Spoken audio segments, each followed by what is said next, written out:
Good evening. Thank you so much for finding time and joining us for the F&B Talks by the Restaurant Times. I am Nikunj from the events team of the Restaurant Times. Before we start, a very quick introduction of what F&B Talks is all about. F&B Talks is a knowledge series through which we are trying to bring together people who seek a deeper understanding of the worlds of restaurant. Our aim is to build a free knowledge base on various topics and aspects of running a restaurant. Today we have with us Mr. Nishant Tripathi, co-founder of Shake It Off. Shake It Off is a milkshake bar concept started by Nishant with his co-founder in 2016. Shake It Off was one of the early movers to bring the concept of thick shakes in Bangalore. In just about 4 years, the brand has scaled in Delhi, Bangalore, Chennai, and is continuously expanding in southern India. We'll get to know more about their growth plans in this session. Shake It Off operates on a hybrid model with a mix of physical outlet as well as a cloud kitchen model. This is Nishant's first startup, that too bootstrapped. Nishant is a very passionate person about building brands and business creation on the pillar of customer satisfaction. He's also a very passionate athlete. A fun fact: his LinkedIn bio actually says running marathons and running Shake It Off. Welcome to FNB Talks, Nishant. Let's get going. We'll keep this session focused on getting as many insights from you and your experience of managing Shake It Off. Before we start, I think we'd love to understand the story of Shake It Off, how it all started. Tell us about the journey and how did this idea came to you? The Shake It Off journey, actually, we started our operations from 2016 from our first store in Jayanagar, Bangalore. But the whole concept behind it, I think it dates way back in 2010 when me and my co-founder, Anil Parimal, were together in the college. Finding a proper milkshake, which is thick and has a lot of substance in it, was sort of a major life problem for my co-founder, Anil Parimal. And we used to struggle a lot to find anything which could please him in terms of milkshakes. So that is when we decided that maybe one day we will start something like Shake It Off. We did not decide upon the name or how exactly it will be, but it was there in our minds that someday we will do it. And then it took us like 5 years. The college got over. We all got busy in our respective fields, started working. Then in 2015, we met again in Dubai, and then he introduced me to his version of milkshakes, which he used to have in Dubai. So he hails from Kerala, but he was born and brought up in Dubai. He has his other business in Dubai, like most of the other Mallus. So then and there, we decided that we are going to test it in the Indian market, starting Bangalore, because it was a comfortable space for us. And also, Bangalore has a history of accepting um, um, startups and welcoming startups. So with this hope, we took the plunge. We did our market research though. We spoke to a lot of restaurateurs in the similar space. We also spoke to a lot of friends who were into marketing, who were into market research. We chalked out our initial menu, which was just 12 shakes to start with. And then slowly, this menu which we have right now has actually evolved with the inputs which we have got through our customers and through our franchisee partners as well, and through the demand which we saw in the market. So yeah, initially 2016 was the experiment year for us when we started Jayanagar store. 2017 we started uh, another store, and this we did because we saw a great surge in our sales and great shift from just selling 10 shakes a day to about like 100 shakes a day, and this gave us enough heart to start the next outlet, which again I'll say that it was sort of an experiment because here we were experimenting a cloud kitchen model. So our Indranagar store was actually put at a very bad location in terms of a retail. From the retail point of view, it was sort of a very interior location, but we got it at a very great, very cheap rent. The idea behind going there was to test the online market because we could already see a lot of increase in online sales. Like there was a shift. in 2016 when we started selling shakes from our restaurant, we could see only 20% orders going online. And by the end of 2016, 17 starting, we could see 40% orders going online.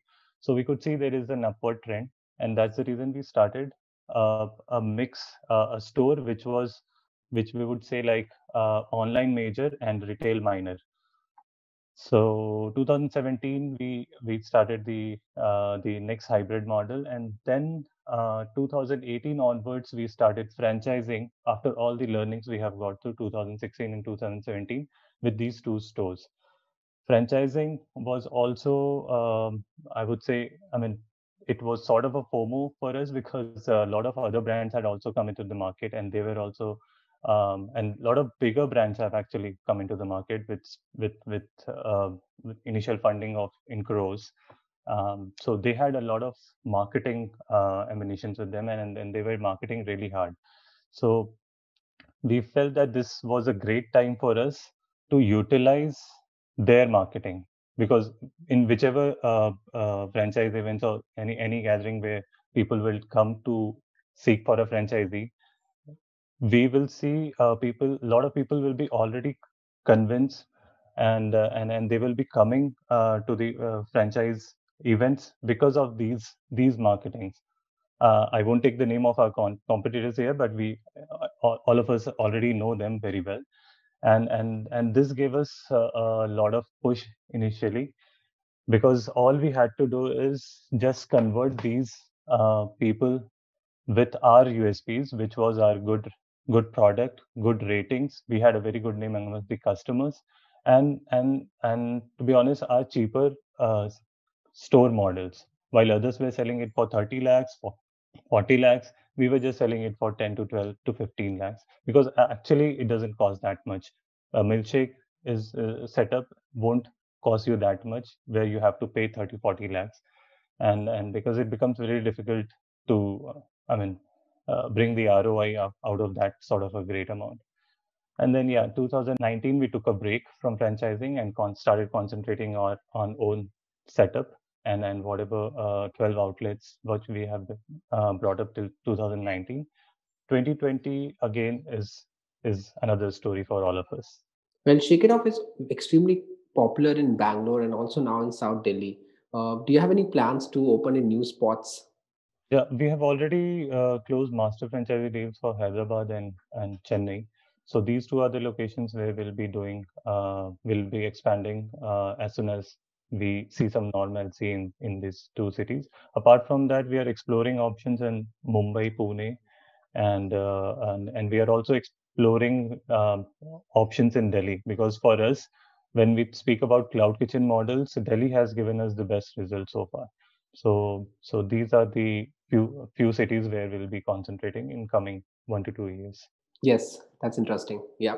Tell us about your strategy to differentiate yourself from a very competitive space, I would say, that is thick shakes. How do you differentiate your brand in this space?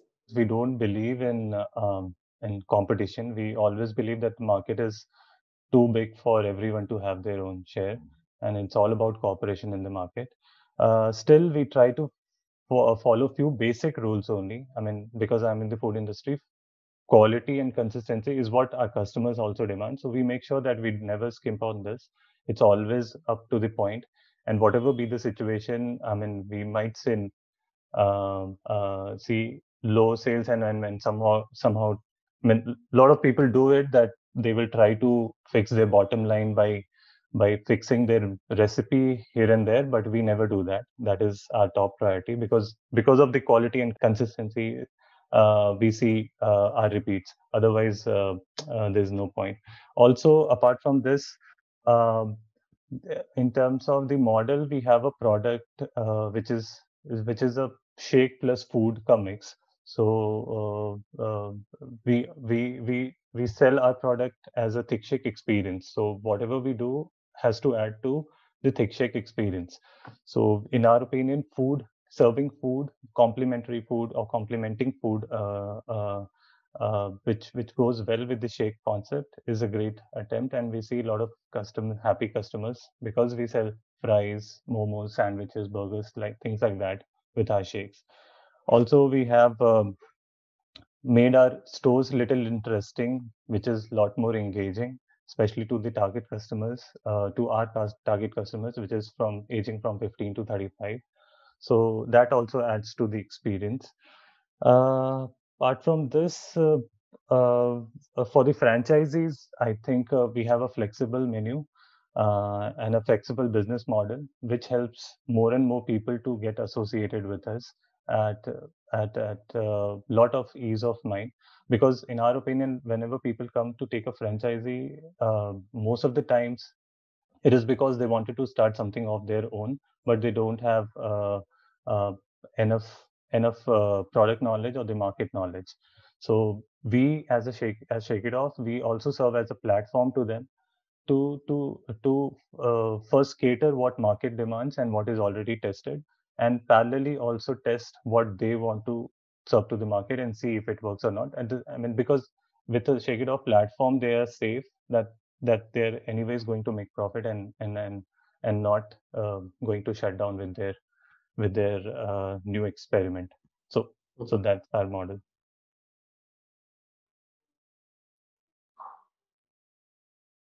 All right. Now we'll come on to the second part of our session, which is very obvious that COVID-19 has been extremely difficult for the industry. No wonder brands are now reimagining and looking at the strategies of working in 2021. We'd love to understand, what was the impact that you saw on your business when the pandemic struck, and how is the overall health of business doing today? COVID pandemic hit us just like it has hit most of the restaurateurs and I mean, most of the industry at large. Initially, I think because it was full of uncertainties, we were not sure what will be our next 2 months ka plan or what will be our. I mean, we were only sure of about our next 1 month ka plan, and we we're not sure what will happen after 3 months, something like that. Um, uh, yeah, I mean, the initial impact was really hard. We started losing our franchisee partners because honestly, franchises are part of us, part of any system because they have come for profit and not to like. I mean, they won't be as considerate about the brand as the brand owners will, because which is a fair thing. They have come for profit, and so we ourselves, in fact, started encouraging them to maybe put a pause to their operations and come back again in 2021 this year. And few have already started. Last month we got two of them back, and they have started operating. So yeah, I mean, initially we were reduced to about like 40% of our operations, with only 4 stores running. And this was the business front. Apart from business, we had to let go of a lot of staffs also. Initially, we were not. We encouraged them to stay back, and most of them stayed. We were paying them half salaries, and we had different kind of arrangements with different individuals, and we made sure that they don't be. I mean, they are not left high and dry during the pandemic. We made sure some wanted to go, we arranged flights for them, and we sent them back. So it was a lot of havoc at that moment. um, but somehow we are thankful to them. They stayed back. Some of them had to leave because, yeah, I mean, it was obvious for a lot of people to go back to their homes. um, that was the phase. We monetarily, it was a lot of loss for us. We had to absorb a lot of uh, inventory from our franchisee partners, from our own stores, and we had to eventually discard it. So those all things happened after the unlock. Or at the point, till the point of unlock, at least one good thing happened with us, that we started realizing how we can push our limits and maybe do more with little expense. So we started cost cutting on various fronts where we were not seeing direct impact on the business, and which actually more or less gave us very good results at the end of the day. So after the unlock, since we were more prepared with all sort of measures, we saw our business slowly growing. And I think after November, we are again at the company level, we are profitable again. So yeah, I mean, now 2021 looks little much, full of Yeah. hopes. Yeah. All right. We also know that I think you mentioned that you have been trying the cloud kitchen business model as well. A lot of brands these days are exploring that business model, but it's always said that there's there are two coins. The two sides to a coin. It might look extremely easy to do, but things are not as greener on the other side. So, how do you read the cloud kitchen business model? What, according to you, are the pros and the cons of this business model? From our perspective, Cloud Kitchen is was working really well before Corona as well, before this whole pandemic thing. Right now, there is one different strategy which we are using right now is utilizing whatever resources we have to open more and more revenue channels. So what I mean by this is, say for example, we have a store and we are selling the Shake It Off products on it online. So now we have introduced two more brands and we have got it listed in Swiggy, Zomato, and all the platforms. So the thing is, we are using the same infrastructure, we are using the same raw materials, same staff, and with this all operational bit, we have created another new brand, which customer sees as a different brand altogether. And it has also happened with us quite a few number of times that the same house is ordering something from a Shake It Off and something from another brand, Momo brand we have to be. One Momo brand and one ice cream brand we have clubbed with the Shake It Off. So they have also ordered ice cream from the other brand. So this way, we are not incurring any extra cost, and we are increasing our sales opportunities. Also, we are trying to keep our stores open for the late night orders as well. In our experience, we have seen a lot of sales with higher ticket volume coming at the night time, because most of the times a lot of people like work at night, they have different shifts, and a lot of people party at night. So our kind of a product sells well in this time period as well. So that way it has been helping us increase our revenue without increasing our cost much. And one negative thing which I have observed during this cloud kitchen experiment is, like how I so there is another model with the cloud kitchen. This model where one brand is opening multiple brands and running it. There is another model where multiple brands come together at one single location and share the infrastructure. So we are doing that as well. And there, the problem which we feel is it's all fine until you are using the infrastructure, like the equipments and the store and electricity, fridges and all that. But at the time you start sharing your employees, then it becomes a problem, because you start losing accountability on them. So this is one good learning which we have already have before we up our game with this cloud kitchen model. Yes, that's interesting. Yeah.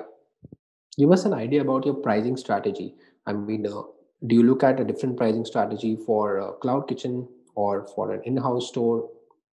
How do you play around that? See, the pricing, if we are selling it through food aggregators, then it has to be increased. But otherwise, the maths is such that you won't be left with anything, and you have to increase the prices anyway, and you'll have to also educate your customers that why have you increased your prices like that. A different approach would be, or maybe a more viable approach would be, if we can uh, make a mechanism through which we can get direct orders from our customers. In that case, probably you can keep your online prices as and the retail prices very similar, and customers also won't have face any confusion. But as long as we are working through third party aggregators, because you have to give a lot of commissions as well as a lot of discounts, and also you have to make sure that you save something at the end of the day, because you're doing a business. You will have to increase your prices. Shake It Off also has a very interesting online ordering model. I see that you have your own website as well as an app now. Uh, what has been the traction that you see from online ordering and such digital storefronts versus an aggregator? This is going to be a slow process. Like we cannot expect getting off the online aggregators just like that. I mean, it's a hard fact that customers are present there, and they won't and they like it there as well. So it's only, I mean, it will take at least a year or maybe more than that, little more than that, for us to start doing it, and expect the customers to come to it. A lot of incentives, a lot of engagement, a lot of other techniques will have to be in place, which will be only possible if we engage with certain technology which can do it for you, because one-on-one interacting with customers and taking orders is not going to happen anyway. So so far for us, we have started taking efforts like uh, the the contactless menu, promoting those menus on WhatsApp, taking orders on social media, having loyalty programs, and asking customers to promote us and getting us orders. All those sort of schemes we have started. We'll see what is working the best, and probably after a year we'll start focusing more on those things. but Mhm. but but it is the right time that we start taking efforts, because anyways, as I said, like it is not going to happen overnight. We will have to spend a good 14, 15, 16 months doing the same thing again and again, and then expect that probably 25-30% orders will come to you. So it's all about like optimizing and bettering your bottom line at the end of the day. Okay. We'll come to the last part of our discussion today, which is a rapid fire round. We'll throw some questions on you and tell us what comes to your mind as a first response to those questions. Let's get going. Your favorite thick shake from Shake It Off? A breakup shake, which is a chocolate brownie shake. Which one is your least favorite one? It will be probably then Chocoholic, because it's basically a chocolate shake only, but it doesn't have brownie. What's your favorite milkshake restaurant apart from Shake It Off?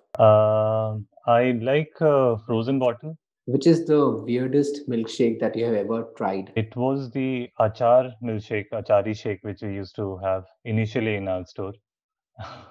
What is your favorite snack to have with a milkshake? I like burger, actually, to be honest. There's one veg Burgers. burger we have. We don't have many burger options. There are only three burger options at the veg outlet which we have, and I like the basic one, that one. So that goes the Mhm. best with. Your best milkshake memory? Actually, it will be in our store only, Jayanagar. Our average per day sale would be just 10 shakes a day. And there were months when we used to count the number of shakes being sold instead of the revenue bit. Like we won't talk how much was today's sales. We will only say how much was today's, how many number of bottles did we sell today, like that.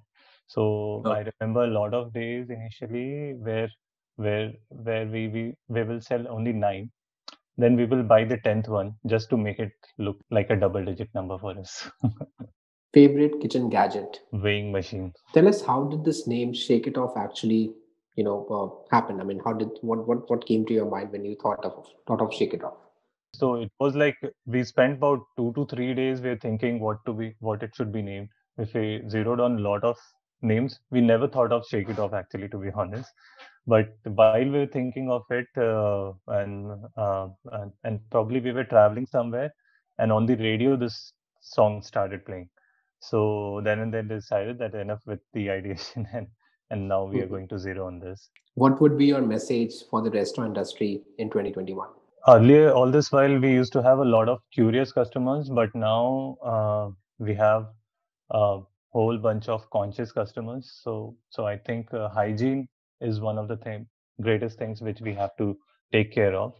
All this while we were practicing hygiene, we were doing it, but now we also have to show it, because it has become a thing for customers also now, and they want to see it. So if customers want to see it, then we have to show it, that thing. And I think social media marketing and all those things have become much more important, because customers are there, and where your customers are, you also have to be there. So we have to make sure that we have more and more engaging content from now on, not just the hygiene post. I mean, the basic social media hygiene post, but also it should be something which is a lot more engaging. So work with influencers if possible. That will also help. And technology adaptation for everything, I think, is important now. It will, I mean, probably if we are spending little on technology, it is at the end of the financial year, you'll see you'll save a lot of pilferages from here and there. So it has already started happening for us since since the time we started using technology for inventory, our finances, our marketing, everything. We are saving at least, I mean, a good percentage of pilferage already, and that will reflect in your net profits. I mean, we also say that 2020 is sort of a Thanos year for the restaurant industry. 50% might have died, but the 50% will definitely thrive. So whoever have survived, please make sure that whatever we are doing, we do it even better now. Great. Well, this was a wonderful conversation, Nishant, and we've learned a lot about your business, how you're looking at the market in 2021, and I think the session was very interesting and insightful for our audience. Thank you so much, Nishant, for talking to us. It was a wonderful session, full of lots of insights and learnings from Shake It Off and your team. We wish you a very good and a fabulous 2021 to you and your team. Yes, same here, Nikunj. Thank you for having us on the show, and wishing FNB Talks great success. Once again, thanks a lot for spending time with us. Have a good day. Take care. Bye bye.